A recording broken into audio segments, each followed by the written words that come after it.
Attack on Titan is a series that requires no introduction here. It's the anime and manga that defined the 2010s and single handedly caused a massive rise in the popularity of anime in the entire world. A show that is known to be good enough to match its insane popularity.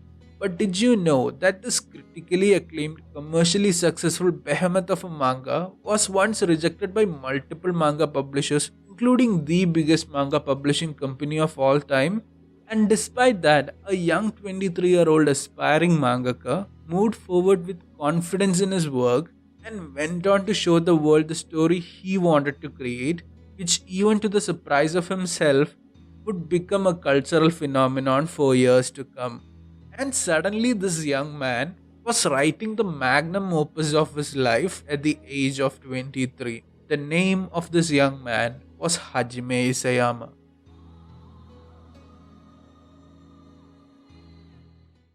Isayama Sensei's journey with Attack on Titan as a mangaka is a fascinating, inspiring tale of a young man living in a rural town making use of his immense talent with all of the hard work he can muster. Like most mangakas tend to be, Isayama at an early age was pretty much a weeb and a literature nerd. Born in the small rural town of Oyama in the Oita prefecture, he wanted to become a mangaka ever since he was in high school. So he was continuously posting one shots in every manga contest that he could find.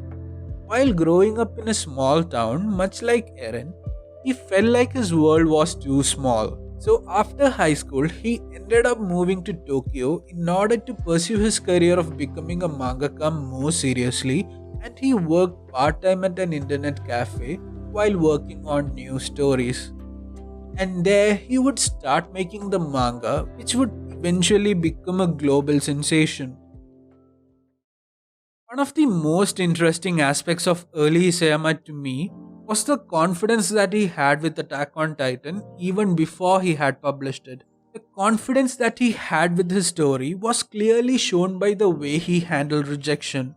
Attack on Titan was rejected by a lot of magazines, including the biggest manga publishing company, Weekly Shonen Jump, where he was advised to modify his style and his story to be more suitable for the demographic.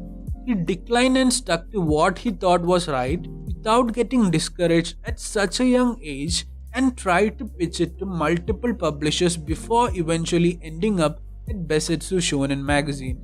Initially, through Attack on Titan, young Isayama wanted to create a work that would simply impact the fans with the show's tragedy. More than any messages that he wanted to tell through the series, he wanted to inexplicably cause damage to the people reading them, much like his experience with reading the highly acclaimed visual novel Marvel of Alternative. But as we all know now, Attack on Titan is a show that could be dissected in so many interesting ways and has a lot of nuanced themes in it. And that is because as Isayama grew older with his work and saw the massive success of his series with its anime adaptation in 2013 and the expectations that came with it, he wanted to give something of more value to his fans than just portray a nihilistic shock value with his story. So he was confused about what he wanted to focus on in the series for some time, but like all champion authors, he came out on top in the most impressive of ways that truly defines him as an author, in my opinion. He was super confident about the story outline that he had, so he ended up not changing the story structure at all for the most part. Instead, he added intriguing themes with a lot of nuance in between the narrative and made the story much better and a lot more ambitious than he initially intended it to be. Isayama Sensei was like a wall or a boulder of confidence, and the only thing that could shake him up was the responsibility that he felt towards answering the expectations of his fans. Each time he got indecisive, he made the story better and better while never changing the core structure at all. I genuinely respect him for that. The talent that Isayama showcased throughout his young career has been absolutely outstanding. A lot of the modern day authors in weeb media, I feel like, don't understand what makes an original fantasy and sci-fi dystopian world work. They tend to give us a lot of the answers of the world in the first episode or the first arc itself, which I don't think is the right approach to keep the audiences and readers engaged for a long period of time. Our perspectives on the world have to be constantly changing. We need to think about the questions of the world more, and the world building have to be naturally integrated to its theming, conflict, and its characters. And Isayama does a masterful job at crafting his plot, his mysteries, and his world building. There's a lot of attention to detail and foreshadowing for a lot of the mysteries, and the series keeps us at the edge of our seat at every step of the way. Attack on Titan's plot structure is thematically integrated so well, and the world building is so carefully planned that you can't even tell that it's written by an author who's way too young and way too inexperienced at crafting stories at such a large scale. And Isayama's talent, just wow, was simply brilliant for most of his serialization.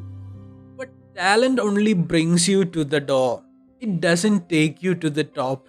Isayama isn't just an embodiment of talent.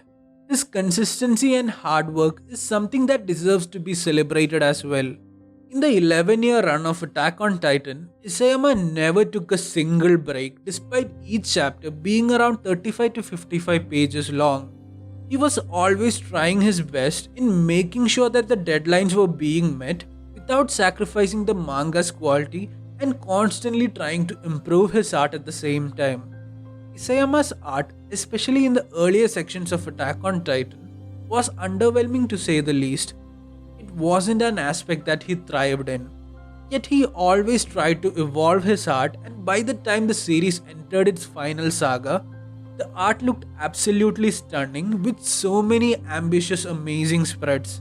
I genuinely admire the artistic progression that he had. It really shows the drive and the passion that he has as a mangaka.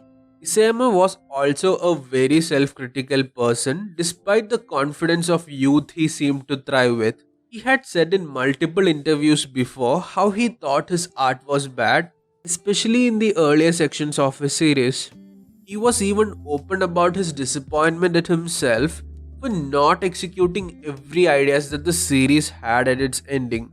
Let's make it clear though, this video isn't the place to talk about the ending of Attack on Titan or the controversy surrounding it. It is to celebrate Hajime Isayama as a mangaka. Regardless of what you think of the ending and the controversy surrounding it, it's really impressive that Isayama was still self-critical about his magnum opus and even open about it, despite it getting an overall positive reception in Japan. Isayama is an author that in many ways changed a lot of how the shonen manga demographic works. Magazines started to publish more risky and interesting works that aren't the norm like Chainsaw Man or The Promised Neverland after seeing the success of Attack on Titan. It's a series that even non-anime and manga fans know and love, and there is something definitely special about Isayama's writing style that makes it accessible to anyone experiencing it. To be able to create a work with such an ambitious plot structure that tackles various nuanced themes in a super accessible way is something I think is truly special. Isayama had mentioned before in an interview that he wouldn't write manga again after Attack on Titan and that he wants to start running an onsen business, but I'm not sure if he was talking about it seriously or not. I certainly hope he does come back. We need to see more stories from an author of such caliber, and if a series like Attack on Titan was his debut, I cannot wait to see what kind of new works he'll come up with next. But nonetheless, even if Isayama Sensei doesn't come back, he created a work that will be known for decades or possibly centuries to come. I think he has done enough for the industry and for the community as a whole, and I hope people appreciate and respect him for that. Hajime Isayama is undoubtedly one of the great authors to come out of the 2010s, and it was an absolute honor to talk about him on this video. I hope you guys enjoyed this video and found some value in it. It was a very tough one for me to make since it is the biggest show for so many years now, and Isayama had always been a mangaka who I genuinely respect. I hope I did a good job at encapsulating a lot of what makes Isayama a great mangaka. I've already made another mangaka spotlight video about a very talented, awesome mangaka, and I hope you guys check it out as well if you're interested in it. I'm trying to make Mangaka Spotlight a permanent video series on my channel where I talk about every mangaka that I love and want other people to know about. If you did enjoy this video, please hit the like button to tell YouTube that you are enjoying this content and subscribe to my channel if you haven't already. I've been trying to reach 1,000 subscribers, and it'll mean a lot to me if you guys subscribe to the channel and follow me on my YouTube journey. I hope you guys have a wonderful day. Thank you for watching.